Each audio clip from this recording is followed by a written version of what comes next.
2009 সালের 25 ফেব্রুয়ারি ঢাকার পিলখানা বাংলাদেশের ইতিহাসের সবচেয়ে ভয়ঙ্কর সামরিক সংকটের এক সকাল।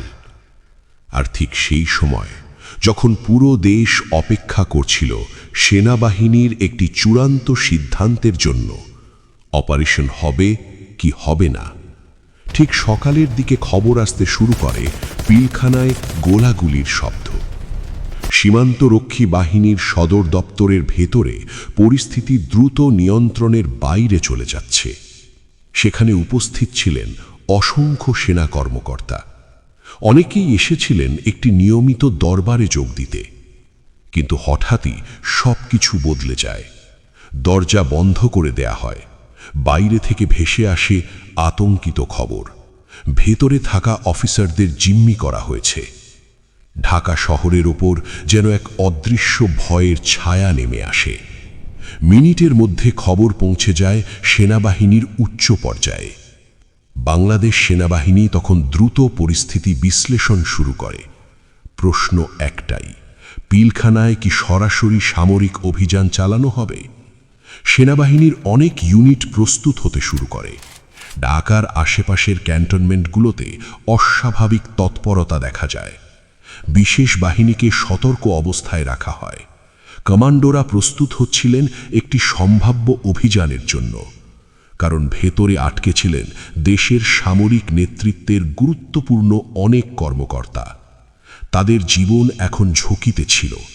আর যদি পরিস্থিতি পুরোপুরি নিয়ন্ত্রণের বাইরে চলে যেত, তাহলে তা দেশের সামরিক কাঠামোতেই বড় ধাক্কা দিয়ে দিতে পারত।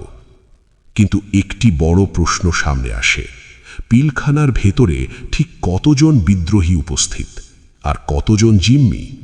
ভেতরে কি ভারী অস্ত্র আছে, নাকি আরও ভয়ঙ্কর কোনো অস্ত্র? তথ্যগুলো ছিল অস্পষ্ট, এবং এই অস্পষ্টতাই পরিস্থিতিকে আরও বিপজ্জনক করে তুলেছিল। সেনাবাহিনীর পরিকল্পনায় তখন একটি সম্ভাব্য অপারেশনের খসড়া তৈরি হচ্ছিল। যদি কমান্ডোরা প্রবেশ করে, তাহলে কিভাবে করবে? কোন গেট দিয়ে ঢুকবে? কিভাবে জিম্মিদের উদ্ধার করবে? কিন্তু পিলখানা ছিল একটি ঘন বসতিপূর্ণ এলাকার মাঝখানে, যার চারপাশেই আছে অসংখ্য বেসামরিক বাড়ি।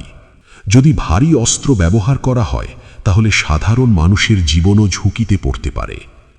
এদিকে ভেতর থেকে আসতে থাকে আরও ভয়ঙ্কর খবর। কিছু অফিসারকে ইতিমধ্যেই হত্যা করা হয়েছে বলে সন্দেহ করা হচ্ছিল। দেশ জুড়ে আতঙ্ক ছড়িয়ে পড়ে। টেলিভিশন চ্যানেলগুলোতে একের পর এক ব্রেকিং নিউজ চলতে থাকে।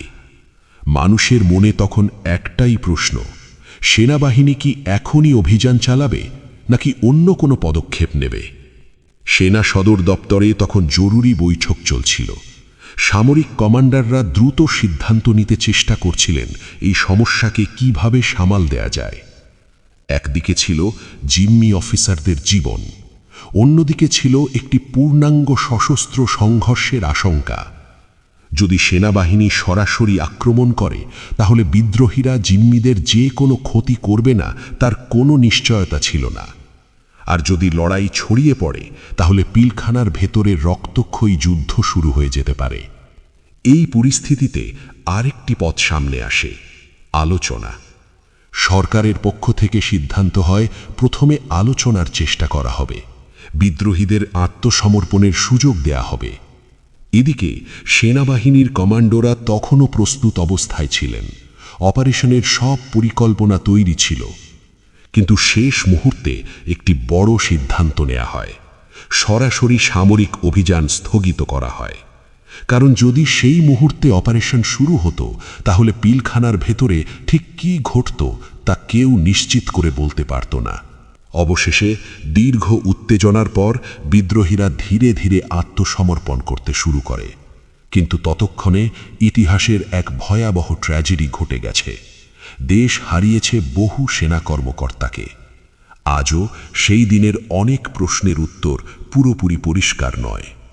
সেনাবাহিনীর সেই স্থগিত সিদ্ধান্ত, সেটা কি আরও বড় রক্তক্ষয়কে ঠেকিয়েছিল, নাকি ইতিহাসের গতিপথ তখন অন্য রকমও হতে পারত? 2009 সালের পিলখানা, বাংলাদেশের ইতিহাসে এক রহস্যময় অধ্যায় হয়ে আজও দাঁড়িয়ে আছে।